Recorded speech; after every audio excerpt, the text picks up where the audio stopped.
And now I'm gonna show you a totally different situation.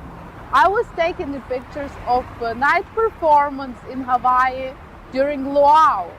And in this situation, I was not able to put my camera on the tripod, and also my subjects, my performance were moving around the stage. So it means I couldn't use a slow shutter speed because I would get the camera shake and motion blur. So in this situation, I was using the fast lens, which has a wide aperture opening, and I also was using the higher ISO. So please take a look at the video so you can see in which situation I was taking the picture. And after the video, I will show you the pictures I took.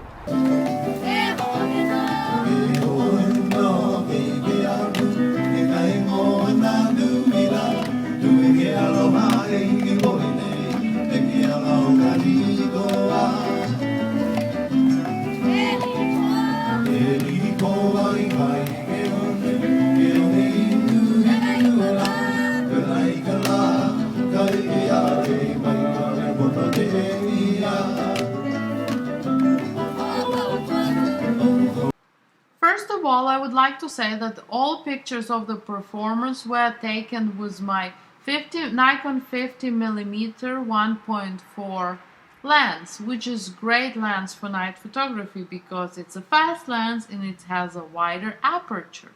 The only disadvantage of this lens is that you will need to move back and forth. It's not a zoom lens, so if you wanna get more of the scene, you have to step back, and if you want to get close up, you have to get closer.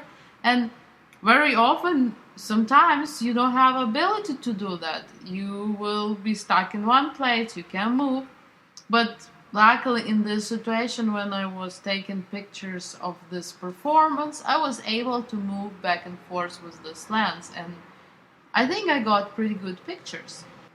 And in this situation, because I had to hold the camera and my subjects were moving, I had to use faster shutter speed.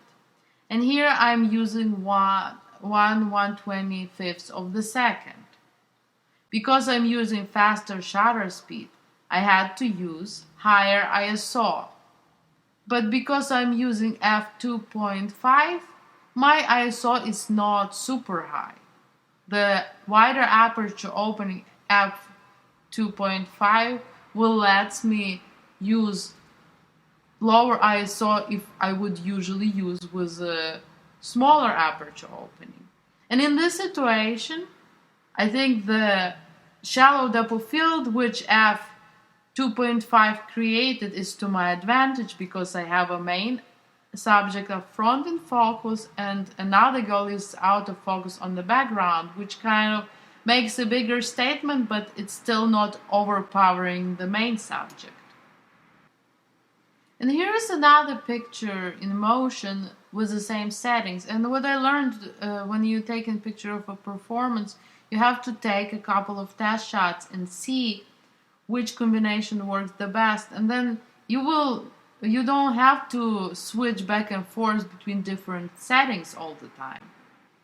And here is another picture, and in this picture you can see that at shutter speed 1/125th of the second, you can still see a little bit of motion in the hands because they're moving them very fast, which I think is a good thing because they're dancers and it gives some motion to the picture and it kind of shows more what they're doing.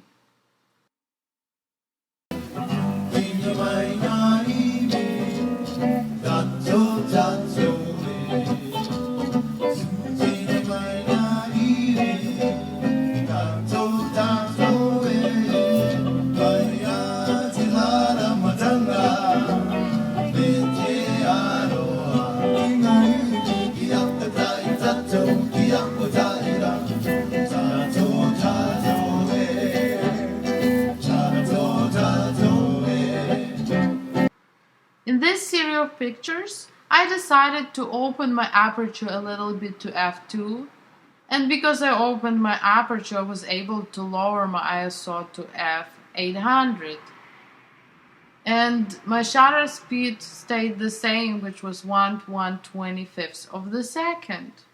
And as you can see with the shutter speed, was able to freeze the bodies, but the girl's hands and this swirly things which are the spinning around are in motion, and they add some motion to the picture and showing what they're actually doing.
This was my actually favorite part of the show.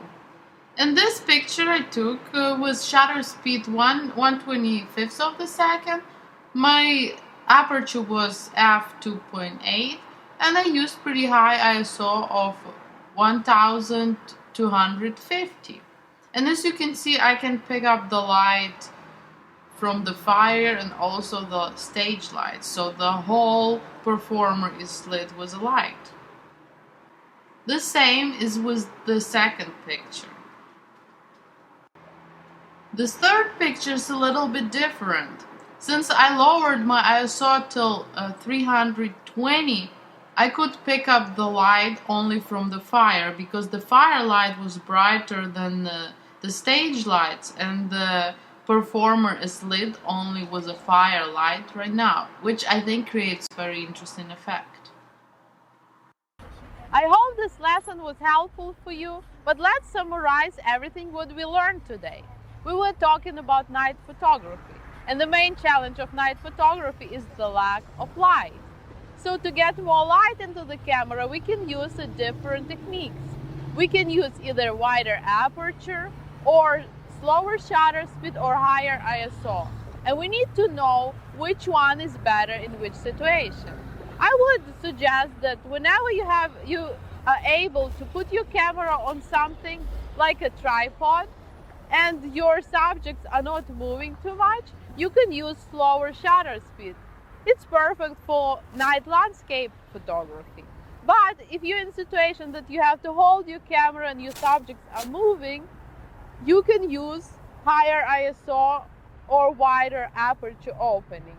And also with wider aperture opening, the shallow depth of field should be desired. So this is more better, for example, for shooting a night performance. So I hope this lesson was helpful for you, and I hope your night pictures from this moment will get much better. And I would be glad to see your pictures on my Facebook page. Please share your night shots with us so we can see what you learned.